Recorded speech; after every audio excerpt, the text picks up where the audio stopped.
Hello, what is up, you guys? Barokoshama here with another Elemental Shaman video workshop slash coaching video.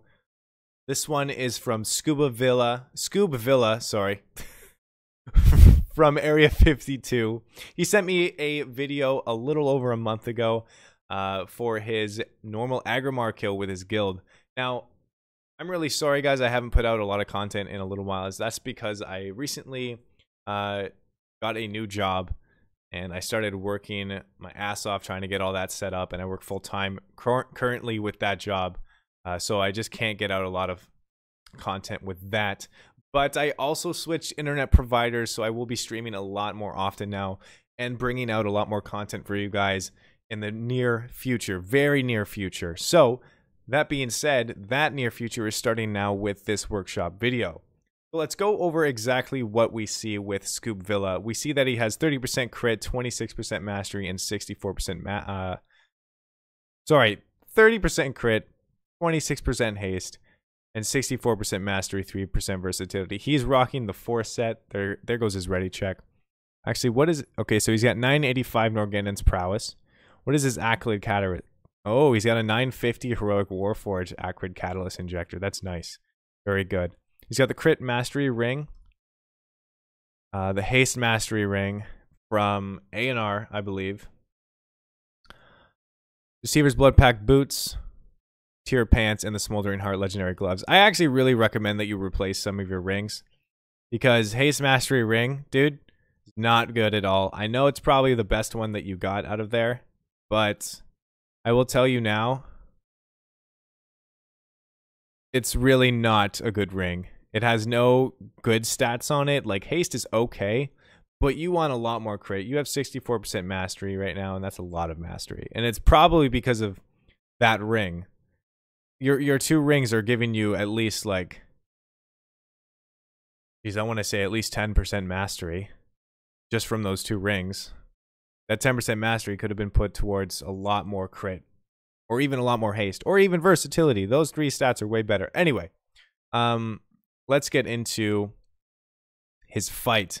Now, his talent setup that he has is Totem Mastery, Gust of Wind, Earth Grab Totem, I'm guessing for the ads, Aftershock, Elemental Blast, Echo of the Elements, and Ascendant. So he's running a regular gamble build setup for your information, guys. He quickly fast-forwarded into his pull. I can see his pull timer right here.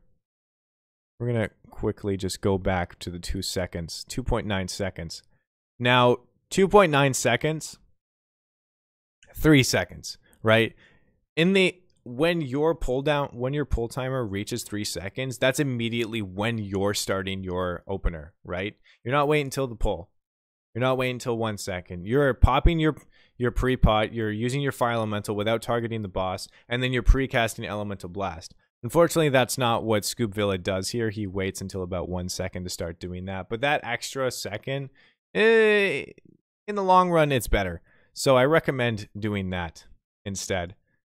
So he does do his opening, his actual opening spell priority correctly. He precasts Elemental Blast into a Flame Shock, his 2 Lava Bursts, then recast Flame Shock into an Ascendance. His Blood Fury's up, right? I don't see them using a Lust at all, so they're not lusting on the pull. He's casting those Lava Bursts. Very, very smooth. Okay.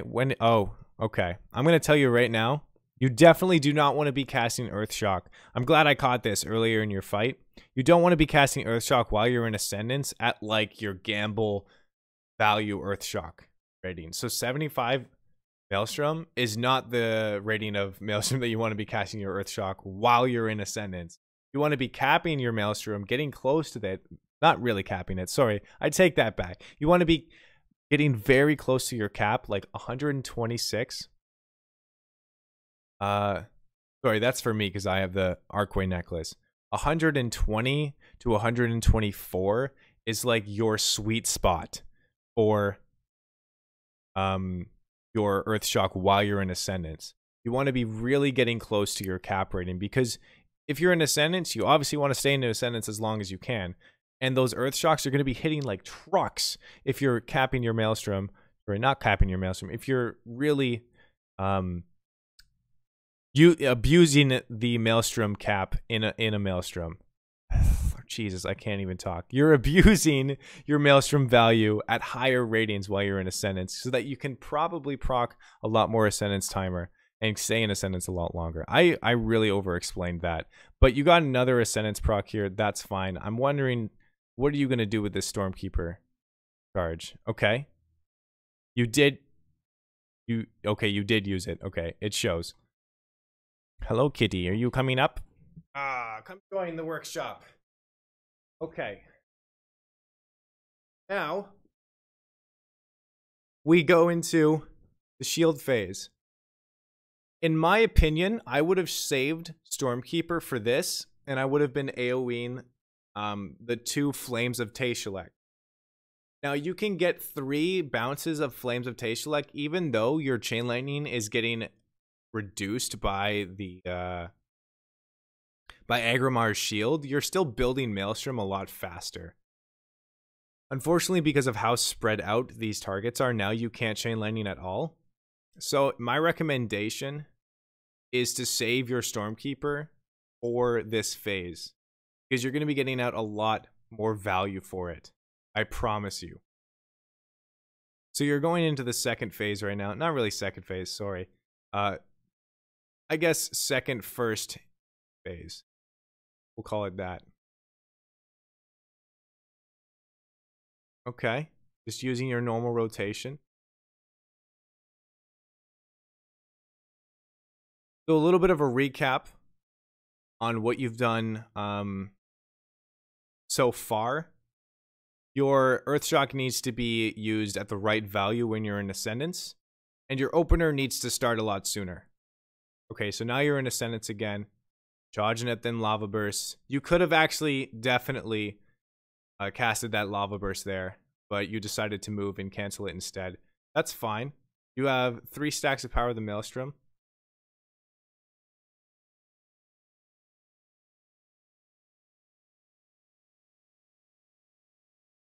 Okay. Okay, you used your Elemental Blast there. That was a little... I think that was smart. They used your Elemental Blast there, and then you didn't use your 3 casts of Stormkeeper right away, because you used your Elemental Blast to buff your other spells that you were casting. I find that to be a smart... So good job on that. Let's see. My cat's just purring in my arms. Really liking this. Here, Pat. So you got another Ascendance here. You're actually getting a lot of procs, which is fantastic. Using that Gust of Wind for mobility, you know, you got to stack up for the Tayshalek technique, so that's fine. You have Stormkeeper coming up for the second intermediate phase.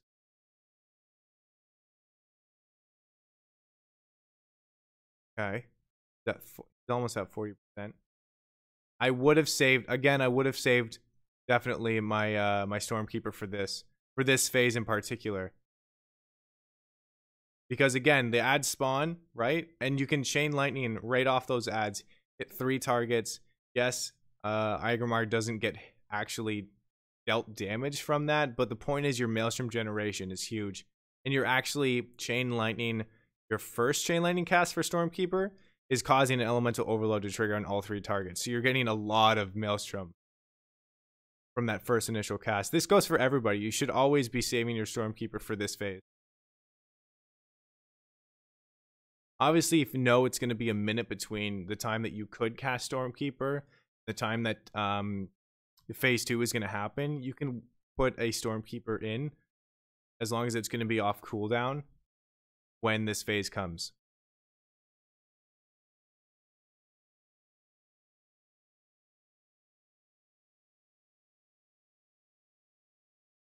Okay.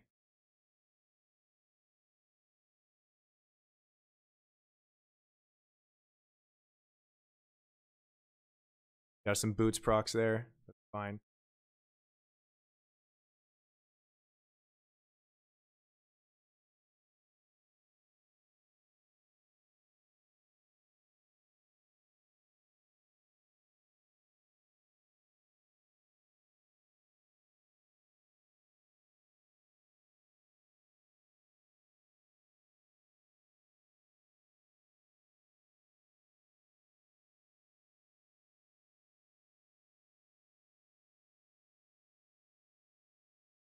Looking good, looking good.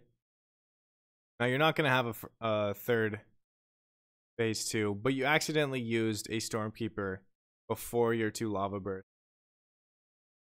So, in your situation, it didn't end up biting you in the butt because you didn't get a Power the Maelstrom proc. But if you're going to keep Stormkeeper off cooldown and you're getting lava bursts procs for lava surges and like they're coming off cooldown, you want to be fishing for those Power the Maelstrom procs as long as you can cast lava bursts before your Stormkeeper buff runs out. Very important because it is a huge damaging for Stormkeeper stacks. Gust of Wind. Got into Ascendance. That's fine.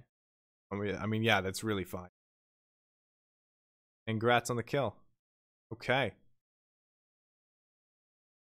Well, Soobvilla, sorry. Thank you so much for your submission. I hope you learned something from this, and I hope some learned a little bit from this. I'm gonna put you down, kitty. Oh, fly! Anyway, if anyone else is interested in sending in a workshop of their own, the rules for this workshop, or I guess coaching, is what we're calling it now. All the information you need is going to be in the description down below. If you guys want, also catch me on my live stream at twitch.tv where I stream as much as I can. Remember, new internet connection, which means higher HD video content. You guys can catch me at twitch.tv/Barokoshama. The link to that will be in the description down below, as well as my social medias. If you guys are interested in following my Twitter or Instagram profiles, everything is going to be in the description down below. I hope to hear from you guys soon. Ask me anything you want, right? But don't post your submission in this video. Again, the rules will be down below. Okay. Have a great day, guys. Remember, keep calm. Maelstrom on.